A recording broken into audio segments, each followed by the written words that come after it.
करण्याचं काम केलंय। कशा करता? करा रे बापानो साधन हरीचे, झनी करणीचे करू नका।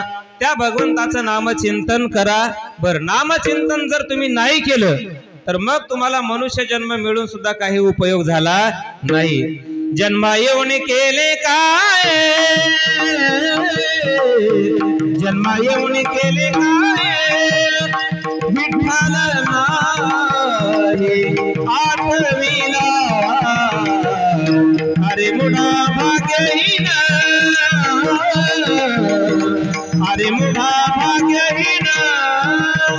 मनुष्य जन्म तुला मिळालाय, परंतु मनुष्य जन्मामध्ये जर भजन नाही केलं तर अरे मुडा गेला जन्म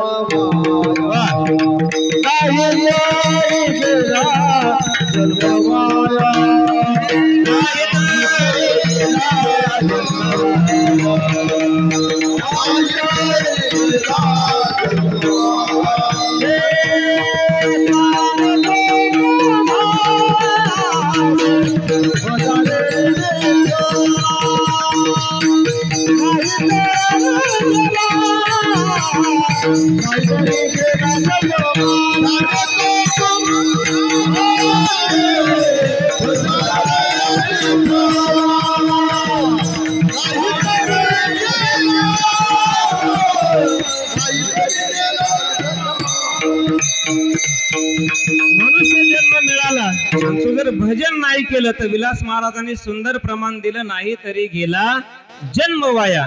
तू जन्माला येऊन काही उपयोग झाला नाही। आपल्याकडे एक पूर्वीच्या काळामध्ये मन होती बघा, जन्माला आला हेला आणि पाणी वाहून मेला, तशी गत होईल। आपण जर त्या भगवंताचं नामचिंतन नाही केलं ना तर आपल्याला मनुष्य जन्म मिळून सुद्धा काही उपयोग नाही। याला म्हणायचं आला तसाच गेला। एका जणाने घोडा आणला होता, घोडा म्हणजे विकत नव्हता आणला, मग चोरून आणला होता। दराडे गुरुजी चोरून घोडा आणला, ताजा तवाना केला, 4-6 महिने घरी सांभाळला आणि बाजारामध्ये विकण्याकरता नेला। कुठं नेला? माळेगावला नेला। आताच यात्रा संपली ना माळेगावची, ताजा तवाना घोडा केला, माळेगावच्या यात्रेमध्ये घोडा विकण्याकरता नेलाय। एक गिरायक आलं, म्हणले केवढ्याला दिलाय घोडा? हा म्हणला 1 लाख रुपयाला दिलाय। अरे एवढी किंमत कशी काय? 1 नंबर आहे म्हटला, पळायला अनेक शर्यती त्याने जिंकलेली आहेत, स्पर्धेमध्ये जिंकणारा असल्यामुळे त्याची किंमत 1 लाख रुपये आहे। तो मागणारा म्हणला 99,000ला देतो, म्हणला 99,999 देखील नाही, घेईल तर 1 लाख रुपयेच घेईल। ते गिराईक गेलं परत। दुसरं गिराईक आलं, केवढ्याला दिलाय घोडा? हा म्हणला 1 लाख रुपयाला दिलाय घोडा। अरे एवढा महाग? बाकी 60,000ची आहेत, 70,000ची आहेत, 80,000ची आहेत। तो म्हणला जशी क्वालिटी तशी किंमत, जशी क्वालिटी असेल तशी किंमत होईल। माझा घोडा स्पर्धेमध्ये पळणार आहे, अनेक शर्यती जिंकलेल्या आहेत, त्यामुळं घेईल तर 1 लाख रुपयेच घेईल, 99,999 देखील नाही। तेही गिराईक गेलं। पण तिसरं गिराईक लय ठक होतं महाराज। ते गिराईक आल्याच्या नंतर म्हणले केवढ्याला दिलाय घोडा? हा म्हणला 1 लाख रुपयाला दिलाय घोडा। तो म्हणला काय हरकत नाही, कारण ते गिराईक कसं होतं, ठकच होतं ना हो। ते म्हणे 1 लाख रुपयाला दिलाय घोडा, काय हरकत नाही म्हणले, 1 लाख रुपयेच घ्या, परंतु आम्हाला त्याची खात्री अनुभव असला पाहिजे की नाही। पैसे किती द्यायचे? 1 लाख रुपये। मग तो पळाला पाहिजे की नाही, आम्हाला माहित असलं पाहिजे। ते म्हणला बिंदास बघा, घोडा खात्रीशीर आहे। तो म्हणला मग आम्हाला पळून बघू द्या। म्हणला बिंदास बघा। हा घोड्यावरती बसला, कोण? घेणारा। याने हातात त्याच्या लगाम दिला, ज्याचा घोडा होता त्याने याच्या हातामध्ये लगाम दिला आणि घोडा पळायला लागला। असा घोडा पळाला, असा घोडा पळाला, असा घोडा पळाला, काही वेळात घोडा ना दिसता झाला, गेला, ते तिकडेच गेला घोडा। आणि मग जे पहिले गिरायक होतं ना, त्याला वाटलं यांचा घोडा विकला बाबा। तो आला परत, म्हणला का हो, विकला का घोडा? हा म्हणे हा ना विकला ना घोडा। बर बर, केवढ्याला विकलाय? हा म्हणले आणला त्याच भावात दिला। तसं तुम्ही आम्ही जर भजन नाही केलं ना, आपण सुद्धा आलो त्याच भावात गेल्याशिवाय राहणार नाही। आणि म्हणून भजन करण्याकरता संतांनी तुम्हा आम्हाला वेळोवेळी प्रवृत्त करण्याचं काम केलेलं आहे। विठाला विठाला।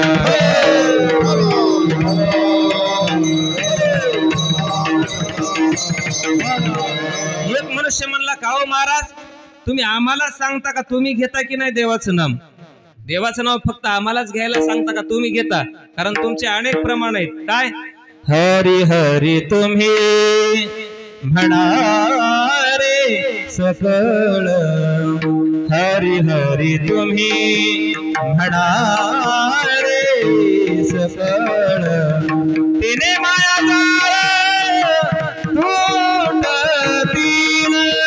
तुम्ही हरी हरी कोणाला म्हणायला होता? हरी हरी म्हणा. कोण म्हणा? तुम्ही म्हणा. तुम्ही म्हणता की नाही? तुकाराम महाराज म्हणले अरे बाबा तो तर आमचा धंदाच आहे, नेणे आणि काही धंदा नित्य ध्यात से गोविंदा. आम्ही तर रात्रंदिवस त्या परमात्म्याचं नामचिंतन करतो. नवे नवे आम्ही नामाचे धारक, नेनो प्रकारानीक सर्व भावे विठ्ठलचे प्रमाण. अरे आम्ही नुसतं सांगत नाही तर आम्ही सुद्धा नामाचे काय आहोत? धारक आहोत. आम्ही नामाचे धारक, नेनो प्रकार अनेक सर्व भाविक विठ्ठलची प्रमाण. साधू संतांनी अनेक अनेक प्रकारांना लोकांना समजवण्याचा प्रयत्न केला. अरे बाबा तुम्हाला हे मनुष्य जन्म मिळालाय, या मनुष्य जन्मामध्ये आयुष्य किती आहे हो? फार फार आयुष्य या कलियुगामध्ये आम्हाला नाहीये. आयुष्य किती आहे कलियुगाचं? अल्पायुष्य मानव देह, शत गणिले ते अर्धरात्र खाय, मध्ये बालत्व पीडा रोग क्षय, काय भजनासी उरले ते पाहिला, राम राम स्वरा. कलियुगात माणसाला फार आयुष्य नाही. त्रेतायुगाचा कृतयुगाचा विचार केला तर कृतयुगामध्ये माणसाला आयुष्य फार होतं. किती होतं? 1,00,000 वर्ष आयुष्य होतं माणसाला. त्रेतायुगामध्ये पुन्हा 1 शून्य कमी झाला. किती राहिले? 10,000 वर्ष. द्वापार युगामध्ये पुन्हा 1 शून्य त्याच्यावरचा कमी झाला. किती राहिले? 1,000 वर्ष. आणि कलियुगामध्ये पुन्हा 1 शून्य कमी झाला. किती राहिले? 100 वर्ष. म्हणजे कलियुगातल्या माणसाला फार आयुष्य नाही. बरं 100च्या 100 प्रत्येकाच्या वाट्याला येतात का हो? नाही. अहो त्यातले तर अर्धे तर झोपेतच जातात. आणि बालपणाचा विचार करा, तारुण्यपणाचा विचार करा, किती माणसाच्या जीवनात आयुष्य वाट्याला येतो. बालपण तर ना कळतेपणातच जातं. माऊली ज्ञानोबा म्हणतात बालपण गेले नेनता, तारुण्यपणी विषय व्यथा, वृद्धपणी प्रवर्तली चिंता, मरे मागुता जन्म धरी. बालपण गेले नेनता, तारुण्यपणी किंवा पंडित जितेंद्र अभिषेकीने सुद्धा याच समन्वयाचं एक भावगीत म्हटलेलं आहे बर का पंढरीनाथ महाराज. बालवै खेळी रमलो, बालवै खेळी रमलो, तारुण्य नासले, वृद्धपणी देवाता, दिसे पैल तीर पैल तीर, चंद्रभाऊ पांडुरंगा, चंद्रभाऊ पांडुरंगा, मन करा थोर, मन करा थोर, कैवल्याच्या चांदण्याला भुकेला चकोर, कैवल्याच्या चांदण्याला भुकेला चकोर. बालवय खेळी रमलो, तारुण्य पण असंच जातं, बालपण असं जातं. न कळतच माणसाचं आयुष्य कधी निघून जातं काही कळत नाही माणसाला. नाहीतरी तुम्ही बघा बालपण असल्याच्या नंतर आई वडील म्हणतात आमच्या बाळूला काही कळत नाही. झाला बाळू मोठा, बाळूचं लग्न ठरलं. आता सावध सावधान समय, साधा समी पियसे, भगवान करा पदार्थ घटिका. झालं एवढं. झोपलेले येतील अक्षता घेऊन लग्न लागायले काय. झालं म्हणले बाळूचं लग्न. बाळूचा कोण झाला आता? बाळासाहेब झाला. बर त्याला तरी कळतं का हो? अहो 4-2 वर्ष हो द्या, बायको म्हणती आमच्या यायला काही कळत नाही. झाले बाळासाहेब तरुणाचे म्हातारे. म्हातारे झाल्यावर ते बाळासाहेबाला कळायला पाहिजे का नाही? नाही कळत. का? मुलं म्हणतात आमच्या म्हाताऱ्याला काही कळत, म्हणजे ह्याला कळतच कधी हो? अख्खं आयुष्यच ना कळतेपणामध्ये जात आणि मग भजनाशी काय उरले ते पाहे गा विठाला विठाला.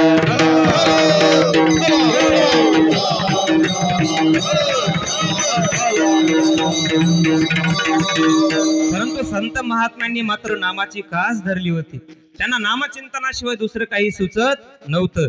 अगदी तुकोबारायांच्या जीवनाचा जर आपण विचार केला तर तुकोबारायांच्या पांडुरंग ध्यानी पांडुरंग मनी जागृती स्वप्नी पांडुरंग पांडुरंग ध्यानी पांडुरंग मणी.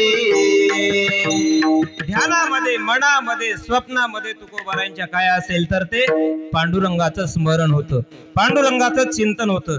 अगदी बाह्य जीवनाचा तुकोबारायांनी विचार केला नाही. भगवंताचं नामचिंतन हे एकमेव त्यांच्या जीवनाचं ध्येय होतं. विठाला विठाला.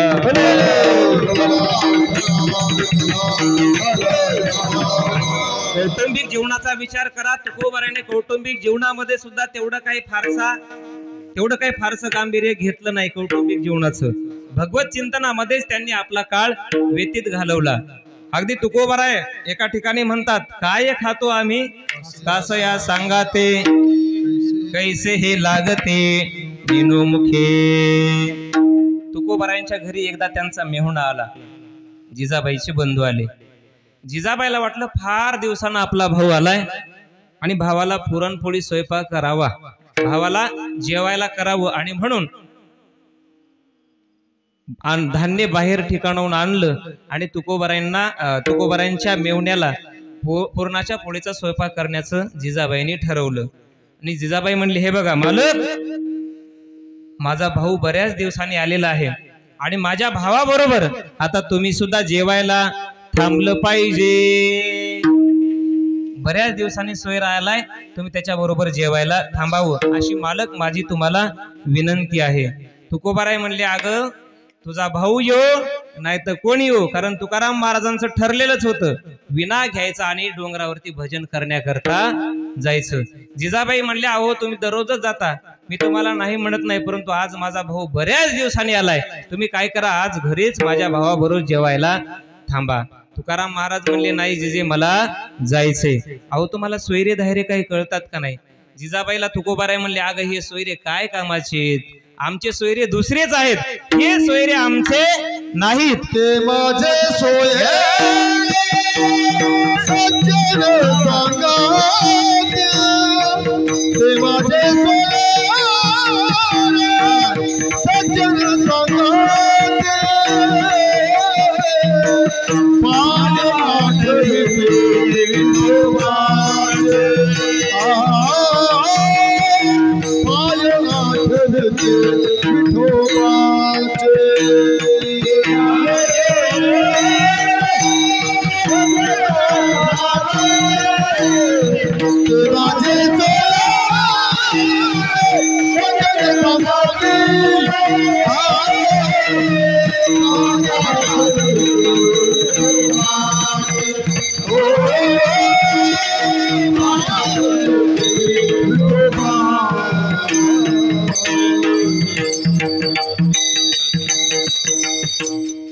हे आमचे सोयरे नाही जिजा.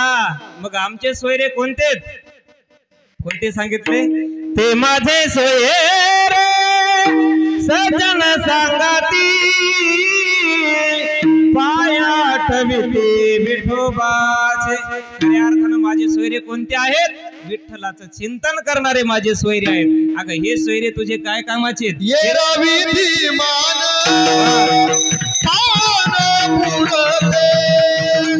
देवाची भूते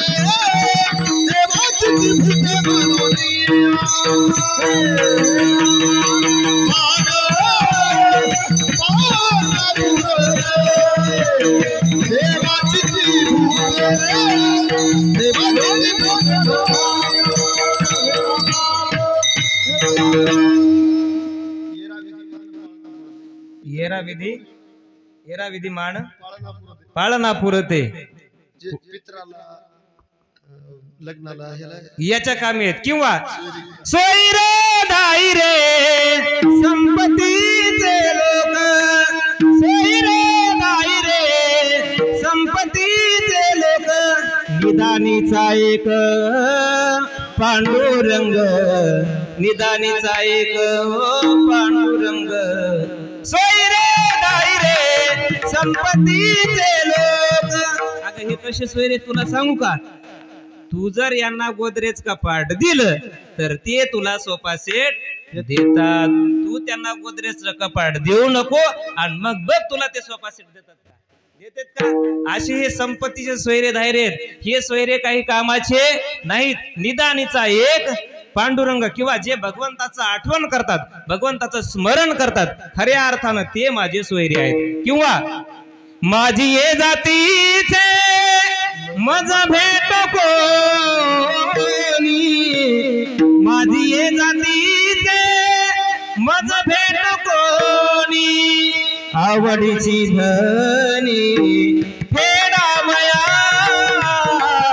माझी ये जातीचे मज भेट कोणी, माझी ये जातीचे मज भेट कोणी.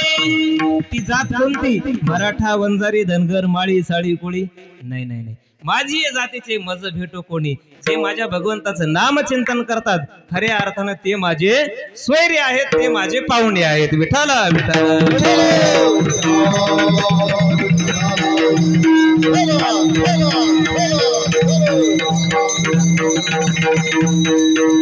पण तुकाराम महाराजांचं हे तत्वज्ञान सांगत असताना तुकोबाराय जिजाबाई म्हणली, अहो ते तुमचं तत्वज्ञान तिकडे राहू द्या, माझा भाऊ आलाय आणि तुम्ही तुमचं काय तत्वज्ञान सोडायला तयारच नाही.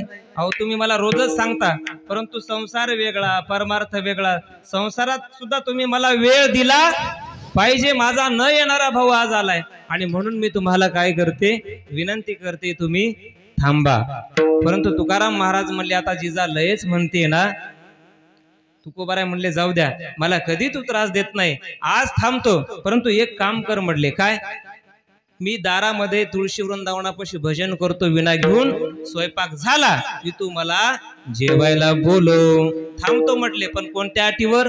मी भजनच करेल म्हणले घरी थांबलो तरी. जिजाबाईंनी स्वयंपाक करायला सुरुवात केली. तुकोबारायांचं भजन चाललं होतं. सुंदर भजन करू लागले तुकोबाराय. विठ्ठल हा चित्ती, विठ्ठल हा चित्ती, विठ्ठल हा चित्ती गोड लागे, असं तुकोबाराय सुंदर भजन करू लागले. परंतु तुकाराम महाराज थांबतो म्हटल्याच्या नंतर जिजाबाईला एवढा आनंद झाला, एवढा आनंद झाला. एक तर कधी न येणारा पाहुणा आल्यामुळं आनंद झाला होता, आणि कधी न ऐकणारे तुकाराम महाराज ऐकल्यामुळं जास्तच आनंद झाला. आपलं तसं नाही, आपल्याला आनंद होतच नाही. का? आपण कधी ऐकतो. बायको म्हणली, ओ हे पोरग घ्या आणि जा बाहेर. निघाले बाहेर. बायको म्हणली, ओ हे दळणाचा डबा घ्या, जा दळायला. निघायला दळाला.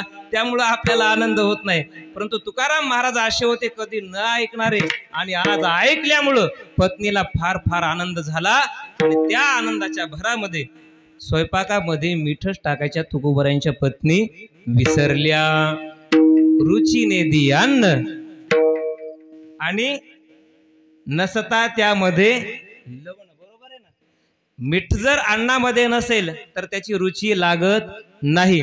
या पद्धतीनं आनंदाच्या भरामध्ये जिजाबाईंनी स्वयंपाक केला आणि महाराजांना आवाज दिला, महाराज या जेवायला.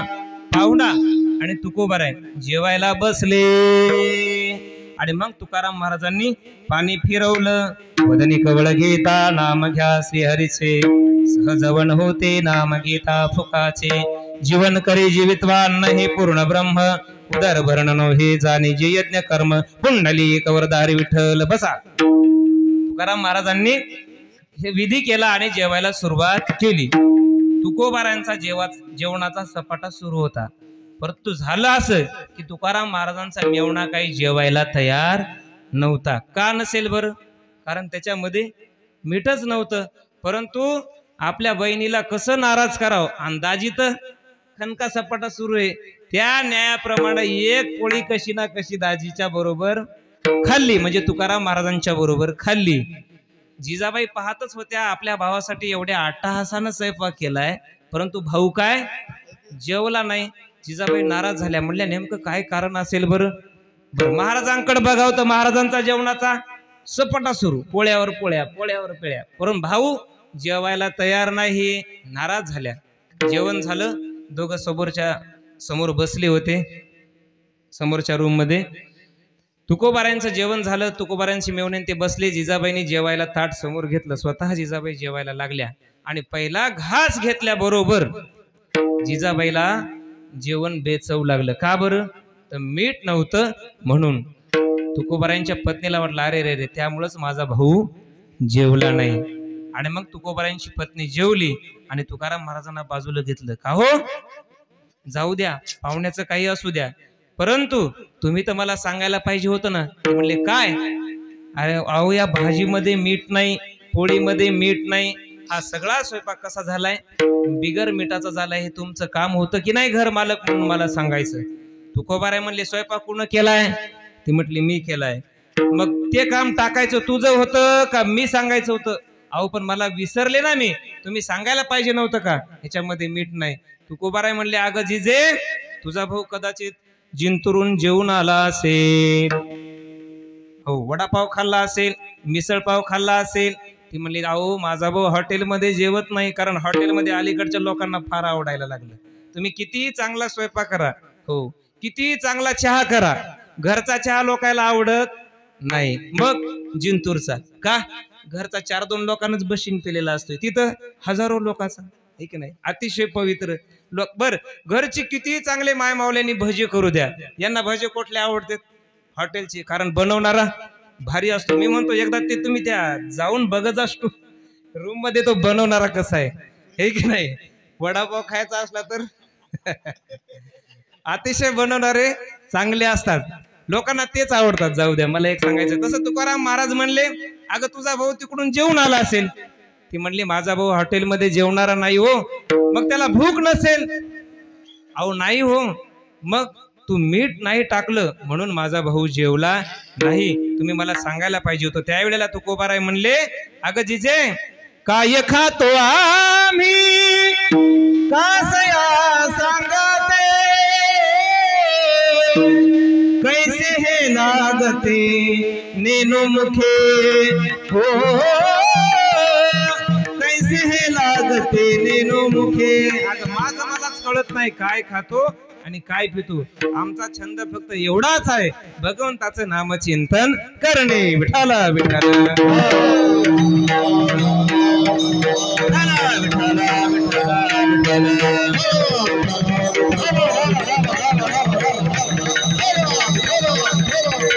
अनेक प्रकाराने तुकाराम महाराजांनी म्हणा किंवा सकल संतांनी म्हणा लोकांना प्रवृत्त केलं, परंतु एक मनुष्य म्हणायला लागला का हो महाराज, तुम्ही आम्हाला एवढे सांगताय भजन करा, देवाचं नामचिंतन करा, परंतु आमच्या जीवनामध्ये अनेक समस्या आहेत हो, त्याचं नामचिंतन केलं असता त्या समस्या सुटतील का?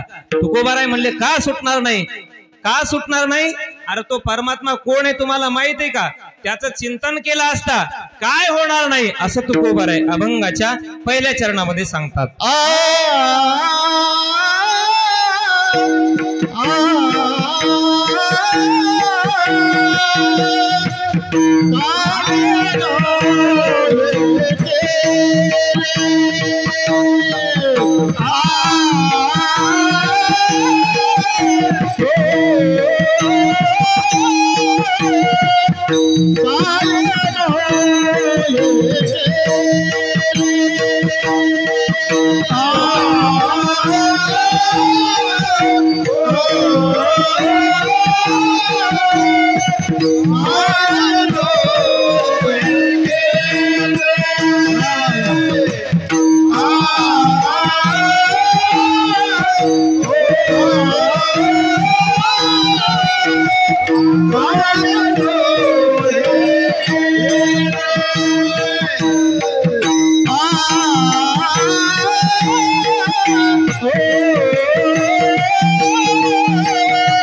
त्या भगवंताचं चिंतन केलं असता काय होणार नाही मी तुम्हाला अगोदरच सांगून गेलो का तर सर्व जगाचा सूत्रधार तो आहे, सगळ्या जगाचा नियंता तो आहे आणि म्हणून त्याचं नामचिंतन आपण केलं असता काय होणार नाही.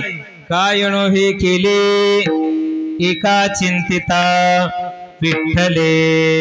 आणि मग वेगवेगळे प्रश्न लोक विचारत होते, महाराज अहो माझ्या जीवनामध्ये अगणित पाप झालेली आहेत, अनेक पाप माझ्याकडून घडले, ते पाप तुमच्या नामचिंतनाने जातील का? तुकोबाराय म्हणले, वेडा आहेस तू, अरे तू फक्त या जन्माचे विचारतोय, परंतु भगवंताचं नामचिंतन केलं असता एका जन्माची नाही तर जळतील पापे जन्मांतरीचे. अनेक जन्माची पाप जळण्याचं सामर्थ्य भगवंताच्या नामचिंतनामध्ये आहेत. एक म्हणू लागला, का हो महाराज माझ्या जीवनामध्ये मला वाटतं भगवंताचं नामचिंतन केलं असता पाप जाईल का आणि पुण्य माझ्या पदरामध्ये पडेल का? महाराज म्हणले, निश्चित हो. विठ्ठल म्हणता हरले पाप पदरी आले पुण्य माप, पदरी आले पुण्य माप. आणि विठ्ठल म्हणता पापही जात आणि पदरामध्ये पुण्य देखील येत. कधी? भगवंताचं नामचिंतन केलं असता. एक म्हणू लागला, मला नुसतं पुण्य मिळेल का? तुकोबाराय म्हणले, ज्ञानोबारायांना विचार, अरे वेड्या भगवंताचं नामचिंतन केलं ना तर पुण्याची गणना कोण करी? हरिमुखे म्हणा, हरिमुखे म्हणा, पुण्याची गणना कोण करी? एक म्हणला, ह्या जन्म मरणाच्या या राहाट गाडग्याला मी कंटाळलेलो आहे, यातून मला मुक्तता होईल का माझी? तुकोबाराय म्हणले, देवाचं नामचिंतन कर, उच्चारिता खंडे ऐसे विठोबाचे नाम, ऐसे विठोबाचे नाम उच्चारिता खंडे जन्म, ऐसे विठोबाचे नाम, ऐसे विठोबाचे नाम. कारण हे जन्म मरणाचं दुःख काही साधन आहे महाराज. मनुष्य ज्या वेळेला जन्माला येतो त्यावेळेला काय सांगू गर्भीची यातना, मज भोगिता नारायणा, मांस मळ मूत्र जाणार, तुझ क्षणोक्षणाध्यातसे. काय सांगू गर्भीची यातना? जन्म घेताना काही कमी वेदना आहेत का माणसाला? ठीक नाही. गर्भी दिला दंड, वरती पाय खाली तोंड, एक प्रकारचा दंडच आहे की नाही? गर्भामध्ये मनुष्याचे पाय वरी असतात आणि डोकं. या दुःखातून जन्म मरणाच्या मला मुक्तता मिळेल का? तुकोबाराय म्हणले, उच्चारिता खंडे जन्म विठाला विठाला.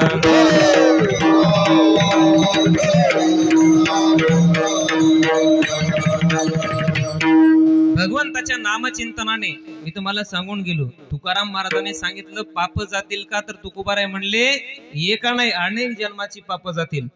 त्या नामचिंतनाची एवढी ताकद आहे महाराज, साधारण पापी नाही, महाहत्तारी महापाप्याचा सुद्धा भगवंताच्या नामचिंतनाने उद्धार झालेला आहे त्याचं एक उदाहरण द्यायचं झालं तर रामायणातलं वाल्या कोळ्याचं उदाहरण आहे बघा. वाल्या कोळी कसा होता हो? वाल्या कोळी महात्यारी नामे तारिला निर्धारी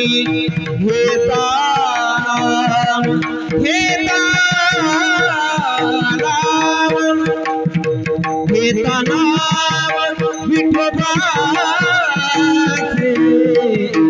पर्वत गळती पापाचे पर्वत जळती पापाचे. वाल्या कोळ्यात आपण पाप केलेलं नाही. वाल्या कोळ्याने किती पाप केलं होतं? 7 रांजणं भरून उरले होते. खड्यात एक ब्राह्मण मारायचा, एक सज्जन मनुष्य मारायचा, एक खडा टाकायचा, अशी किती रांजणं भरली होती? 7 रांजणं भरली होती. आपण एवढं तर पाप केलेलं नाही. आपण पाप करून करून करून किती केलं? 500 बोकडे आणि 1001 कोंबड्या खाल्ल्या असतील. एवढ्या बी नाही. एवढं पाप आपल्याच्याने झालंय का? अजिबात नाही. परंतु वाल्या कोळ्याने महापाप केलेलं सुद्धा. वाल्याचा व्यवसाय काय होता? धरायचा, मारायचा, लोकांना वाट सोडून ना त्याच्याकडचा पैसा अडका घ्यायचा आणि त्याला मोकळं करायचा. एके दिवशी त्याच वाटेनं नारद चालले होते. नारदाला त्याचा उद्धार करायचा होता. नारदाला त्यांनी पकडलं. ओ महाराज, निकालो तुम्हारे पास, रोकड कितनी, निकाल दो मेरे पास दे दो. असं म्हटल्याबरोबर नारदाने सांगितलं, आमच्यापाशी कशाचा पैसा अडकाला? आमच्याकडे काही धन नाही. आमचं धन कोणतं आहे? पायोजी मैने राम रतन धन पायो, पायोजी मैने राम रतन धन पायो. अरे हे पैसा आमच्याकडे अडका नाही, हे धन आमच्याकडं नाही. मग काय आहे तुमच्याकडं? परमार्थ महाधन जोडी देवाचे चरण वावया जतन ठेवू पाय लाभाचे परमार्थ महाधन. अरे आमच्याकडे ते धन नाही, आमच्याकडे परमार्थ धन नाही, रोकड कॅश माझ्याकडे काही नाही. तो म्हणला, ओ महाराज तसं काही सांगू नका, मला द्या कायजे. शेवटी नारदाने सांगितलं, हे बघ, हे माझ्या गळ्यामध्ये विणा आहे, तुला हे विणा आणि कर भजन. तो म्हणला, ओ महाराज ते भजन गजन आम्हाला काही सांगू नका, मला फक्त पैसा द्या तुमच्याकडे जो असेल तो. नारदाचा नाईविलाज झाला आणि मग नारदाने त्याला प्रबोधन करायला सुरुवात केली. नारद म्हणू लागले, अरे बघ, हे बघ, तुझे एवढं पाप करतोय, मला सांग हे कशा करता करतोय? मला मुलाबाळांकरता करतोय, पत्नी करता करतोय. अरे पण तू पाप करतोय, हे पाप वाटून ते घेणार आहेत का? तो मला निश्चितच घेणार आहेत. का? अहो माझ्या पत्नीचं माझ्यावरती एवढं प्रेम आहे म्हटले की सकाळी सकाळी मला दुधाचा चहा करून देते, जेवायला नंबर 1 देते आणि जीव लावणारी पत्नी मला मिळालेली आहे. नक्की माझं अर्ध पाप ती घेईल. नारद म्हणले, जा बर घरी विचारून ये. हा घरी आला आणि पत्नीला म्हणू लागला, काय करतेस ग? म्हणले, काही नाही. म्हणले, माझा एक प्रश्न आहे तुला. म्हणले, काय? मी जे तुमच्या करता पाप करतोय, पैसा अडका आणतोय, धन कमवून आणतोय तुमच्या करता, हे माझ्याकडून पाप होतंय, ह्यातलं अर्ध पाप तू वाटून घेणार आहेस का? पत्नी हुशार होती. पत्नी म्हणली, अहो मालक, मी कशी काय घेणार? जो करेगा वही भरेगा, जहाँ का किसका जाता. जो करेगा वही भरेगा, जो पाप करेल त्यालाच भरावं लागेल. मी काय पाप घेऊ शकत नाही. आणि हळूच घरात गेली आणि घरातून असा हात झटकेतच बाहेर आली आणि ओरडत आली बाहेर. पती म्हणे, अगं काय झालं, काय झालं, का ओरडते? अहो म्हणे, मला विंचू चावलाय. बर मग? काय नाही, ह्यातल्या अर्ध्या वेदना तुम्ही घ्या. वाल्या कोळ्याला म्हणत होती, ह्यातल्या अर्ध्या वेदना तुम्ही घ्या. तो म्हणला, तू काय वेडी झालीस का काय? त्या वेदना कशा घेता येतील? मग तो म्हटला, ती म्हटली, तुमच्या सुद्धा पापाचं वाटेकरी मला होता येणार नाही. तुम्ही करताय ना, तुम्हालाच भरावं लागेल. मनाला धक्का बसला. वाल्या कोळी परत नारदाकडे आला. म्हणला, महाराज, माझ्या जीवनामध्ये काहीतरी प्रबोधन करा, माझा कशाने उद्धार होईल? अनेक पाप अगणित माझ्याकडून घडलेत, या पापातून मुक्तता होण्याकरता मला काहीतरी उपाय सांगा. नारद म्हणले, काय नाही, देवाचं भजन कर, राम राम राम राम म्हण. पण तो म्हणला मला ते राम राम राम राम काय येत नाही बाबा तुमचं, मला काय सवय आहे म्हणायची, मारा कुटा झोडा. बर म्हणले काय हरकत नाही, मारा मारा म्हण. आणि मग वाल्या कोळी काय म्हणायचा, मारा मारा मारा मारा मारा मारा मारा मारा मारा मारा मारा मारा माराचाच उलटा काय झाला, रामा रामा झाला. त्याला सरळ राम सुद्धा म्हणता येत नव्हतं, मारा मारा म्हणायचा. उलटा नाम जगत जनु जाना, उलटा नाम जगत जनु जाना, वाल्मीकि भय ब्रह्म समाना. राम सिया राम जय राम सिया राम, राम सिया राम जय राम सिया राम, राम सिया राम जय राम सिया राम, राम सिया राम जय राम सिया राम. देवाचं राम सुद्धा म्हणता येत नव्हतं, मारा मारा उलटा शब्द म्हटला तरी त्याचा उद्धार झाला. नवे नवे कोळियाची कीर्ती वाढली गहन, केले रामायण रामाधी, केले रामायण रामाधी. प्रभू रामचंद्राच्या आधी त्यांनी रामायण लिहून काढलं.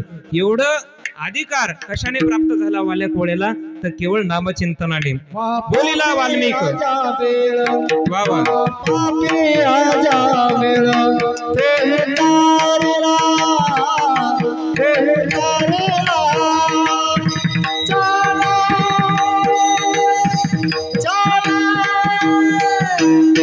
जे जे नावे रतनावे, जे नावे रतनावे, नाम घेता भगवंता, नाम घेता भगवंता,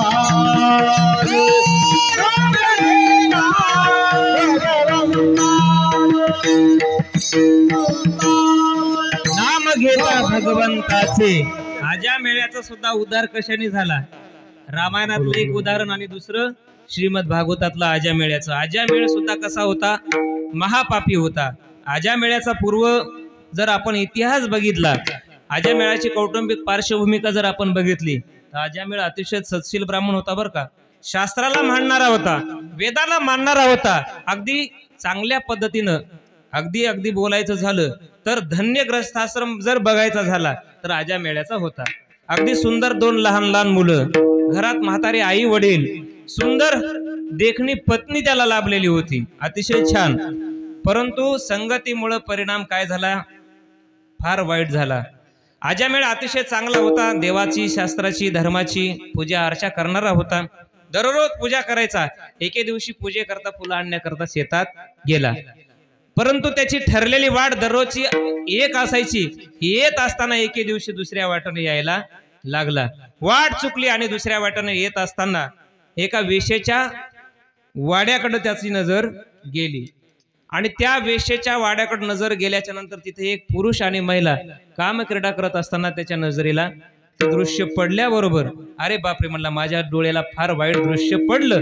झटकन नजर बदलली आणि इकडे चालायला लागला. घरी आला, वाईट दृश्य पाहिलेलं डोळ्यातून काही जात नव्हतं. पत्नीला सांगितलं, अगं माझ्या डोळ्याला अशी अशी वाईट नजर एक दृश्य पडलंय, परंतु माझ्या काही नजरेतून ते जात नाही.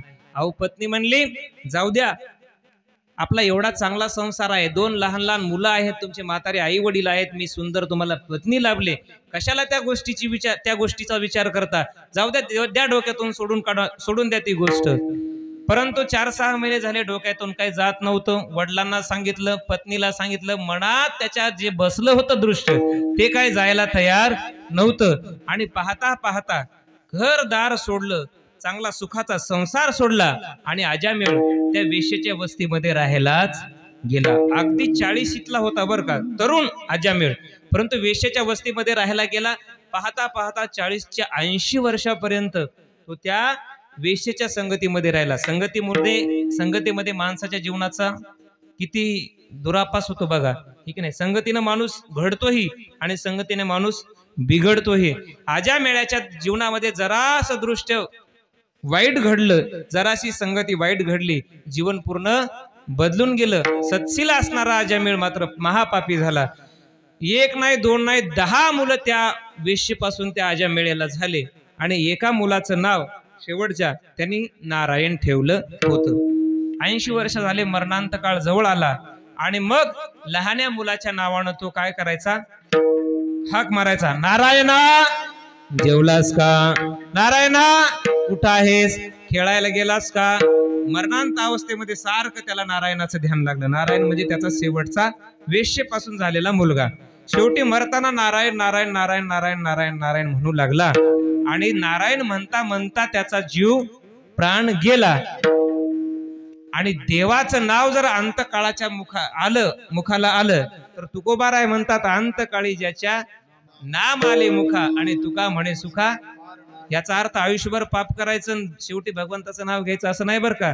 भगवंताचं नाव शेवटच्या दिवशी येण्याकरता सुद्धा हो पुण्याही लागते, आलं पाहिजे मुखाच. देवाचं नाव शेवटच्या क्षणाला माणसाच्या मुखाला येत नाही, परंतु आजा मेळ्याच्या शेवटच्या अंतकाळाला भगवंताचं नाम मुखाला आलं. तर मला ही कथा लांबवायची नाही, आपली घड्याळ काय थांबायला तयार नाही. देवाचेही दूत आले आणि यमाचेही दूत आले, परंतु एका नामचिंतनामुळं आजा मेळेला काय झालं, सद्गती प्राप्त झाली. देवाच्या विमानामध्ये आजामेळ बसून गेला. काय नो हे केले एका चिंतिता विठ्ठले, असं भगवंताचं नामचिंतन आहे. त्याचं नामचिंतन घेणाऱ्या भक्ताची तो काही पाहत नाही, जात पाहत नाही, पात पाहत नाही, तो उच्च कुळातला आहे, खालच्या कुळातला आहे, काही नाही. उच्च नीच काही देन भगवंत तिष्ठे भावे भक्ती देखोनिया, तिष्ठे भावे भक्ती देखोनिया. तो भगवान उच्च कुळातला आहे का खालच्या कुळातला आहे, लहान आहे का मोठा आहे, काही पाहत नाही. अगदी 2-2 भक्ताची पुरावे दिलेले आहेत. दाशी पुत्र कन्या विदुराच्या भक्षी दैत्या घरी रक्षी, प्रल्हादाशी चर्म रंगू लागे रोहिदासा संगे, कबीराच्या मागे शेले विनी. एका कडव्यामध्ये 2-2 भक्ताची उदाहरणं दिलीत. तो काही पाहत नाही, फक्त तुम्ही त्याचं चिंतन करा. त्याचं चिंतन केलं ना तर काय नो हे केले एका चिंतिता विठ्ठले. आणि त्या परमात्म्याचं नाम कसं आहे तर सर्व साधनांमध्ये श्रेष्ठ असणारं, सार असणारं भगवंताचं नाम चिंतन आहे. सर्व साधनाचे सार भव सिंधू उतरी पार. तुम्ही आम्ही सगळे संसारिक जीव आहोत. या भव नदीतून पैल तीराला जाण्याकरता आपल्याला अनेक साधनं संतांनी सांगितलीत, परंतु नामासारखं सार आणि श्रेष्ठ साधन दुसरं कोणतंही नाही. सर्व साधनांमध्ये श्रेष्ठ साधन भगवंताचं नाम आहे. किती साधन आहेत, योग आहे, याग आहे, तप आहे. योग याग तपे, योग याग तपे, हो योग याग तपे, योग याग तपे केली तयाने आमुपे, हो केली तयाने आमुपे. योग याग केल्याचं पुण्य जर तुम्हाला नामचिंतनाने मिळत असेल तर योग याग करण्याच्या भानगडीत सुद्धा तुम्ही पडू नका. आणि कलियुगात तर भगवंत प्राप्ती करता दुसरं साधनच सांगितलेलं नाही. कलियुगा माझी करावे कीर्तन, तेने नारायण दिल भेटी. कलयुग केवल नाम आधारा, सुमिर सुमिर नर उतरहि पारा. कलयुग केवल नाम आधारा, सुमिर सुमिर मरहि तारा. कलयुग केवल नाम आधारा, सुमिर सुमिर नर उतरहि पारा. राम सिया राम, सिया राम जय जय राम. राम सिया राम, सिया राम जय जय राम. प्रभु रामचंद्र भगवान की जय. कलियुगामध्ये तुलसीदास महाराज सांगतात, कलियुग केवल नाम आधारा आणि सुमिर सुमिर नर उतरहि पारा. कलियुगामध्ये अन्य साधनांना हो, साधू संतांनी घ्यायला सांगितलंच नाही. तुम्ही फक्त कलियुगात काय करा, देवाचं नामचिंतन घ्या. घेणार ना मग. आणि देवाचं नाव कसं आहे हो? सगळ्यात सोपं आहे. अवघड आहे का घेण्याकरता? तुका म्हणे सोपे आहे सर्वावणी. 3 अक्षरी असं विठ्ठलाचं नाम तुम्ही घ्या. एकदा सर्वांनी मोठ्या प्रेमाने त्याचं नाव घेणार ना? घ्या मग एकदा, करा हात वरी. विठोबार कुमाई, विठोबार कुमाई, पुकार कुमाई, पुकार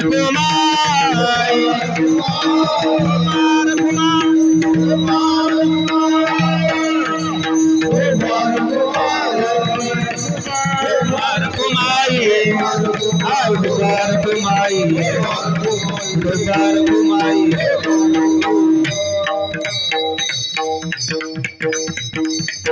एकदा सगळ्यांनी माझ्या पाठीमागं भजन म्हणायचं बरं का. सगळ्यांनी म्हणा.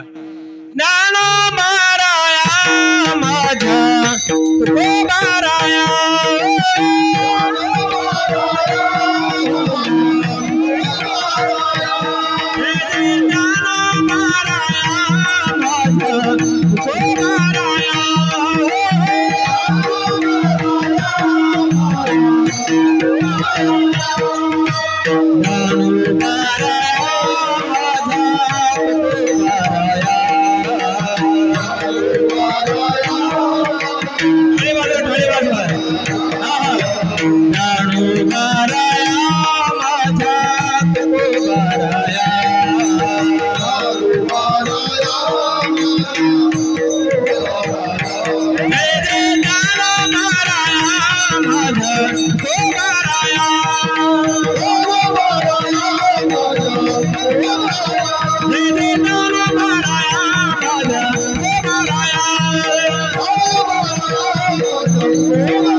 ज्ञानेश्वर माऊली, ज्ञानराज माऊली तुकाराम, ज्ञानेश्वर माऊली, ज्ञानराज माऊली तुकाराम.